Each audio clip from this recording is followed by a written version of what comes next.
کوشش ہی نہیں کی اپنی ایکسپورٹس بڑھانے کی.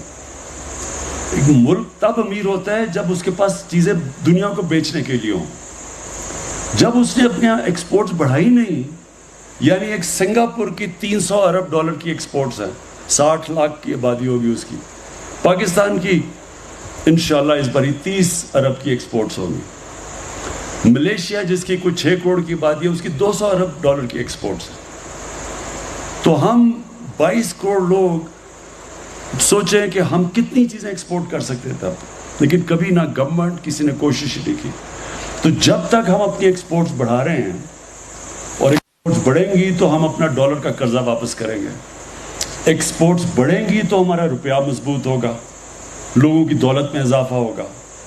لیکن جب تک ہماری ایکسپورٹس نہیں بڑھ رہی تو جو ہمارا اوورسیز پاکستانی بیٹھے ہوئے ہیں ان کو کسی طرح پاکستان میں لائیں تاکہ وہ انویسٹمنٹ کریں.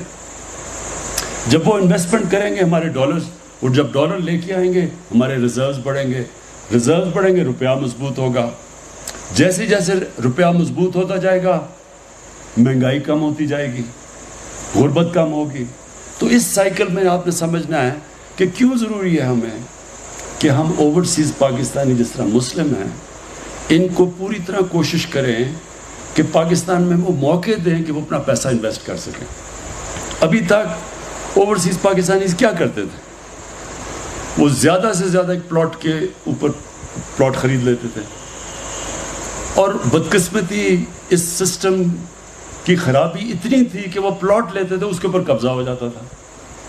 اور کتنے پاکستانی آئے کہ انہوں نے بیچاروں پیسے بنائے, اور خاص طور پہ مزدور 15-20 سال پیسہ اکٹھا کر کے بیچاروں نے پلاٹ لیا, یہاں قبضہ گروپ نے وہ پلاٹ کے اوپر قبضہ کیا, اور ہمارا نظام ہی ایسا تھا کہ وہ کچھ بھی نہیں کر سکتے تھے.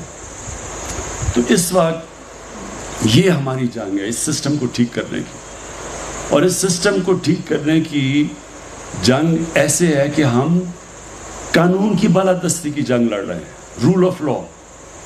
ایک معاشرہ تب آگے بڑھتا ہے جدھر قانون کی بالادستی ہو. کوئی بھی ملک خوشحال نہیں ہے جدھر قانون کی بالادستی نہیں ہے. آج امیر ترین ملک ہیں وسائل کے طور پہ افریقہ میں ہیں, کئی امیر ترین ملک ہیں, لیکن کیونکہ وہاں قانون کی بالادستی ہیں غربت کی انتہا ہے. اور پاکستان کا بھی یہ مسئلہ ہے کہ جیسے جیسے ہم اپنا رول آف لا, ہم اس ملک میں قانون کی بالادستی وہ جیسے جیسے قائم کرتے رہیں گے, خود ہی اوورسیز پاکستانی پاکستان میں آ کے پیسہ انویسٹ کریں گے, کیونکہ ان کو اعتماد ہوگا کہ ان کے پیسے کے اوپر کوئی قبضہ نہیں کرے گا, ان کی پراپرٹی کے اوپر ان کی کانٹریکٹ انفورس ہوگا.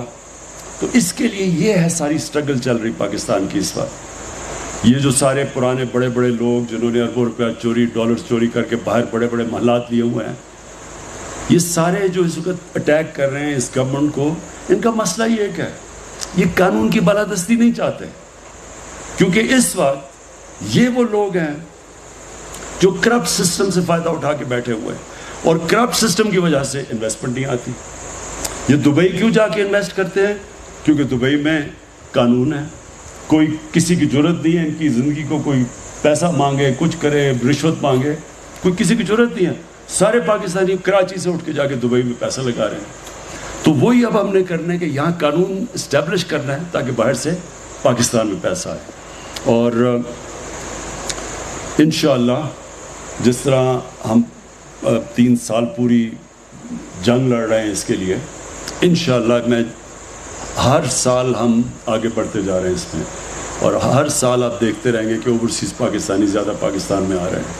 ہماری انڈسٹری چل پڑی ہے اس وقت. آج دیکھیں ریکارڈ گاڑیوں کی سیلز ہو گئی ہے, یعنی جب انڈسٹری چلتی ہے لارج اسکیل مینوفیکچرنگ میں سب سے زیادہ اضافہ ہوا ہے اس بار. اب جو آخری بات میں کہنا چاہتا ہوں وہ ہے ٹورزم, کیونکہ میں نے دنیا میں تقریباً ساری دنیا دیکھی ہے, اور مجھے ویسے بھی شوق ٹریولنگ کا بہت تھا, اور پاکستان سارا میں نے دیکھا ہوا ہے. میں بہت دیر سے یہ سمجھتا ہوں کہ ہمارا اتنا بڑا پوٹینشیل جو ٹورزم میں ہے اس کے ہم بلکہ شروع بھی نہیں ہوئے اس راستے پہ کہ یہ ٹورزم کا ہم فائدہ اٹھائیں.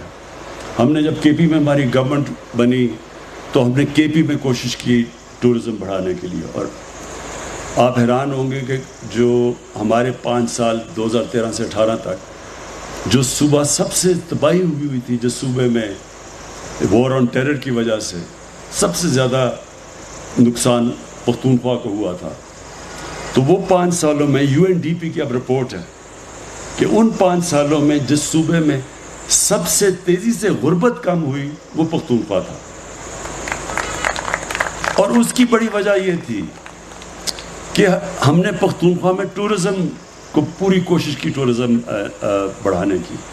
یہاں گلیات کے لوگ آپ کو بتائیں گے کہ 1 سال کے اندر ہمارے پہلے 1.5-2 سالوں میں یہاں زمین کی قیمتیں دگنی ہو گئی گلیات میں، اور کیونکہ ہم نے یہاں ٹورزم کے لیے ساری پروویژن کی. دیکھیں، سب سے تیزی سے ہم اس ملک میں اپنی دولت میں اضافہ کر سکتے ہیں، ویلتھ کریٹ کر سکتے ہیں ٹورزم کو بڑھا کے. اور یہ جو آج مسلم، یہ ایک اس سفر کے اوپر ایک بہت بڑا قدم ہے. ہلٹن جیسا اگر بڑا برانڈ اور اس جگہ پہ یہ واٹر شیڈ کے اوپر ہے، اس سے بہتر لوکیشن نہیں مل سکتا کہیں بھی. جب آپ ہلٹن جیسا یہاں 5 سٹار جب ایک ہوٹل بنے گا تو اس سے کیا ہوگا؟ اس سے پیسے والے لوگ آئیں گے. اصل میں ٹورزم 2 قسم کی ہوتی ہے، ایک میس ٹورزم ہوتی ہے، ایک ہائی اینڈ ٹورزم ہوتی ہے. جو اصل پیسہ جنریٹ ہوتا ہے وہ ہائی اینڈ ٹورزم سے ہوتا ہے. تو جب ہلٹن آتا ہے تو ہائی اینڈ ٹورزم آگے بڑھتی ہے. اس کے ساتھ ساتھ پھر جو چیزیں کیا آئیں گی، یہاں اسکیئنگ بڑھے گی. پہلے سردیوں میں خالی پڑا ہوتا تھا یہ سارے گلیات، اب سردیوں گرمیوں میں دونوں میں ہوٹلز بھرے ہوئے ہوتے ہیں. تو اصل میں جو اب اگلا فیز پاکستان میں آ رہا ہے، ریزورٹس، ہوٹلز کے بعد ریزورٹس اور پھر اسکیئنگ. آپ کو حیرت ہوگی کہ پاکستان، ایک آسٹرین نے مجھے بتایا کہ جو پاکستان میں اسکیئنگ ہے وہ دنیا میں اتنی نہیں، کیونکہ اب بڑی دیر تک برف رہتی ہے. ہمارے پہاڑ اتنے اونچے ہیں، یہ سارا پختونخوا کے اندر اور آگے ناردرن ایریاز میں، کہ ہم وہ سردیوں میں بھی ہوٹلز بھرے رہیں گے اسکیئنگ کی وجہ سے، اور گرمیوں میں ویسی لوکل ٹورزم اتنی ہے. عید کی چھٹیوں میں 27 لاکھ ٹورسٹ آئے ہیں پختونخوا کے اندر. 27 لاکھ ٹورسٹ آئے ہیں. اب سوچ، یہ جب ٹورسٹ آیا ہے اس کے لیے ہم کوئی ریزورٹس کر دیتے ہیں. وہ بچوں کے ساتھ لوگ آتے ہیں، بچوں کے لیے، جس طرح یہاں سے دبئی جاتے ہیں. اب دبئی میں کیا ہے؟ وہ صرف ریت ہے، سمندر ہے، لیکن وہ ریزورٹس بنا دیتے ہیں، وہ ریزورٹس پہ پہنچ جاتے ہیں لوگ، اور ریزورٹس کی وجہ سے پیسہ خرچ کرتے ہیں وہاں. تو وہ جو ٹورزم کی جو ویلیو ایڈ ہوتا ہے وہ جب آپ ریزورٹس کی طرف جاتے ہیں.